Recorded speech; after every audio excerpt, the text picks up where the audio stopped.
खूबसूरत चेहरे और प्यारी आवाज से लोगों के दिलों में घर कर जाने वाली दिव्या भारती को भला कौन नहीं जानता। तो आज भले ही वो हमारे बीच ना हो, लेकिन एक बात तो पक्की है कि अगर ये जिंदा होती तो माधुरी दीक्षित से लेकर श्रीदेवी तक हर एक की छुट्टी कर देती। साउथ इंडियन फिल्म से अपने करियर की शुरुआत करने वाली दिव्या भारती जब मुंबई आई तो उन्होंने बहुत ही कम समय में एक से बढ़कर एक दमदार फिल्मों में काम किया। लोग इन्हें बहुत ही ज्यादा पसंद कर रहे थे।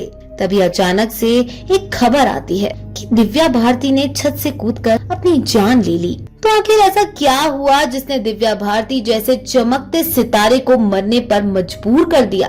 क्या यह आत्महत्या है या फिर एक मौत? क्या है इसकी असली सच्चाई? तो चलिए जानते हैं। दिव्या भारती हिंदी फिल्म इंडस्ट्री में जब आई उस वक्त श्रीदेवी ऑलरेडी अपना हुनर का जादू चला चुकी थी और उन्हें पहचान भी इसलिए मिली क्योंकि दिव्या भारती की शक्ल श्रीदेवी से काफी हद तक मिलती थी। दिव्या भारती भी श्रीदेवी को अपना आइडियल मानती थी। अपने इंटरव्यू में उन्होंने एक बार कहा भी था कि श्रीदेवी बहुत ही खूबसूरत है, लेकिन अब आप इसे एक इत्तेफाक समझे या फिर कुछ और। जब दिव्या भारती ने हिंदी फिल्मों में कदम रखा तो श्रीदेवी का मार्केट डाउन हो गया।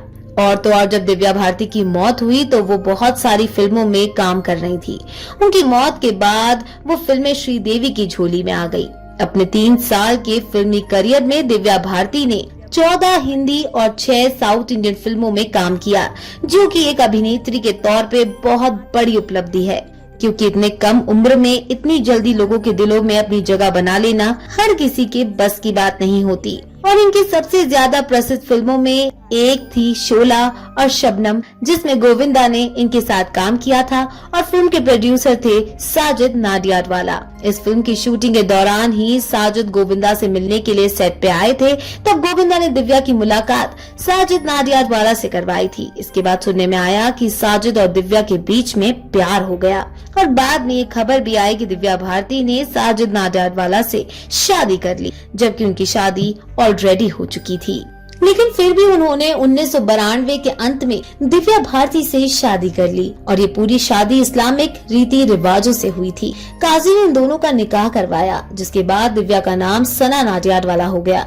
शुरुआत में दोनों की शादी सबसे छुपा कर रखी गई, क्योंकि साजिद नहीं चाहते थे कि शादी के बाद शादी की वजह से दिव्या भारती की फिल्मी करियर में कोई भी नुकसान हो। और उस समय दिव्या की उम्र मात्र 18 साल थी और वो बिल्कुल नई अभिनेत्री थी। शोला और शबनम फिल्म की शूटिंग चल रही थी और फिल्म के रिलीज से पहले इस बात को दबाए रखने का फैसला किया गया। फिल्म बड़े पर्दे पर आई और बहुत ही जबरदस्त तरीके से हिट भी हो गई।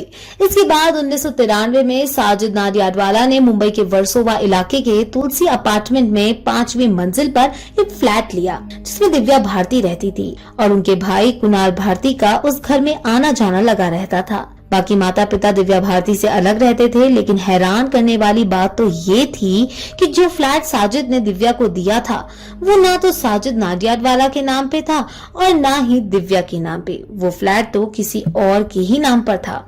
दिव्या 3 बेडरूम के बड़े से फ्लैट में अकेले रहती थी। अप्रैल 1993 के सुबह दिव्या भारती हैदराबाद में फिल्म की शूटिंग में बिजी थी, क्योंकि वो हिंदी फिल्मों के साथ साथ तमिल और तेलुगु फिल्म में भी लगातार काम करती थी। अपनी शूटिंग खत्म करने के बाद लगभग दोपहर को मुंबई आई और फिर आते ही वर्सोवा वाले फ्लैट में पहुंच गई। शूटिंग में काम करने के दौरान उनके पैर में चोट लग गई थी, इसलिए उन्होंने पट्टियां बांध रखी थी। इन सभी चीजों के दौरान अपनी फिल्मों से होने वाली कमाई की बदौलत दिव्या भारती ने अपना खुद का 4 बेडरूम वाला फ्लैट बुक किया, जिसे वो बहुत ही ज्यादा खुश थी। 5 अप्रैल को शाम को दिव्या ने अपने भाई कुणाल को फोन लगाया और अपने नए फ्लैट की खुशखबरी दी। मुंबई जैसे बड़े शहर में अपना खुद का मकान बनाना दिव्या भारती का एक बहुत बड़ा सपना था, जिसे पूरा करके वो खुश थी, क्योंकि ये फ्लैट उन्होंने अपने पैसों से खरीदा था। और अब उन्होंने इस बारे में अपने माता पिता को जब बताया तो वो भी बहुत खुश थे। हालांकि अगले दिन उन्हें शूटिंग के लिए बाहर जाना था,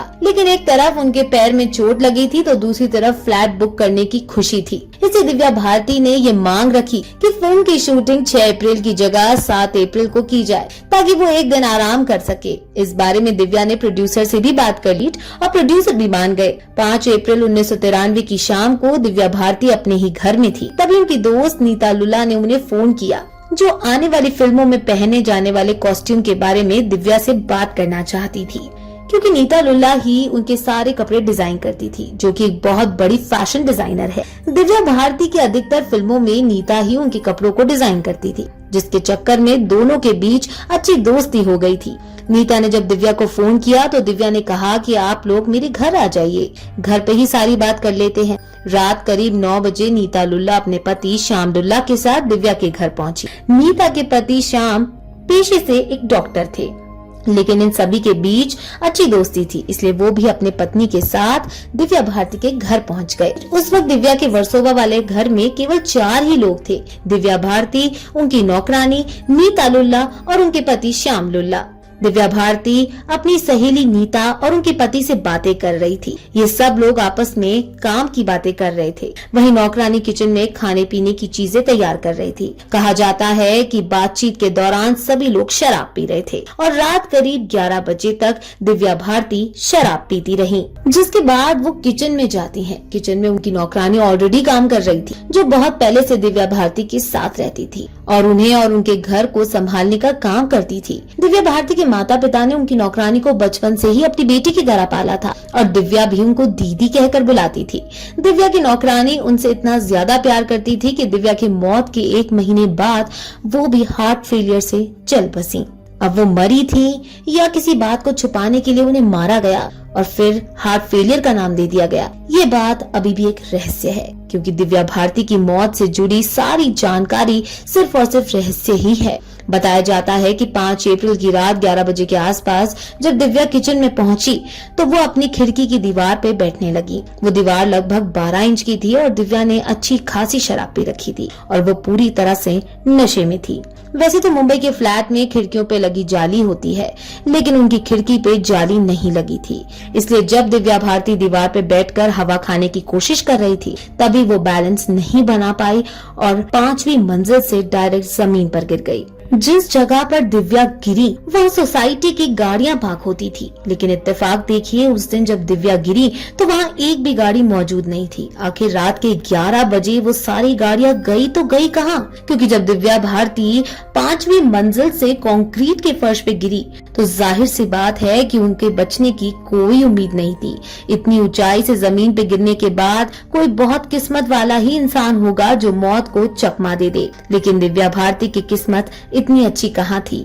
ये पूरा हादसा देखकर दिव्या की नौकरानी जोर से चिल्लाती है, जिसकी चीख सुनकर ड्राइंग रूम में बैठे नीता लुल्ला और श्याम लुल्ला हैरान हो जाते हैं, क्योंकि उन्हें तो लग रहा था कि दिव्या वॉशरूम गई होगी और अभी आ जाएगी। इन सारी चीजों के बीच सिर्फ 3 मिनट का अंतराल हुआ होगा, जिसमें दिव्या भारती ड्राइंग रूम से उठी, किचन की तरफ जाती हैं और ना जाने क्या सोचकर खिड़की की दीवार पर बैठने की कोशिश करती हैं और इतना बड़ा हादसा हो जाता है। दिव्या की मेड, दोनों दोस्त और गार्ड भागते हुए दिव्या के पास पहुंचते हैं और देखते हैं कि उनके सिर पे बहुत भारी चोट लगी है, जिस वजह से उन्हें तुरंत कूपर हॉस्पिटल ले जाया जाता है। जब तक उन्हें हॉस्पिटल ले जाया जा रहा था तब तक वो जिंदा थी और जिंदगी और मौत के बीच लड़ रही थी। जब डॉक्टर्स ने खून से सनी दिव्या भारती की जांच की तो पता चला कि वो इस दुनिया को छोड़ के जा चुकी हैं।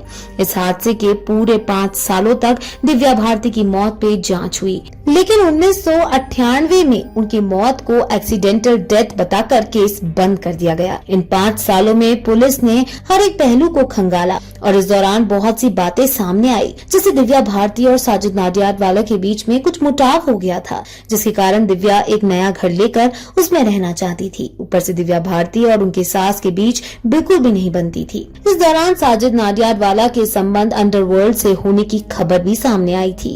इन सारी चीजों की वजह से दिव्या और साजिद के बीच दूरियां बढ़ती जा रही थी। इन सारे पहलुओं पर अच्छी तरह से जांच हुई और पुलिस ये जानने में लगी हुई थी कि कहीं ये कोई हत्या तो नहीं है, लेकिन पोस्टमार्टम रिपोर्ट में ये साफ हो गया था कि ज्यादा पीने के कारण दिव्या बैलेंस नहीं बना पा रही थी, इस वजह से वो गिर गई और शरीर से काफी खून बहने के कारण उनकी मौत हो गई और फिर अंत में उनकी मौत एक्सीडेंटल डेथ बताकर ये केस बंद कर दिया गया।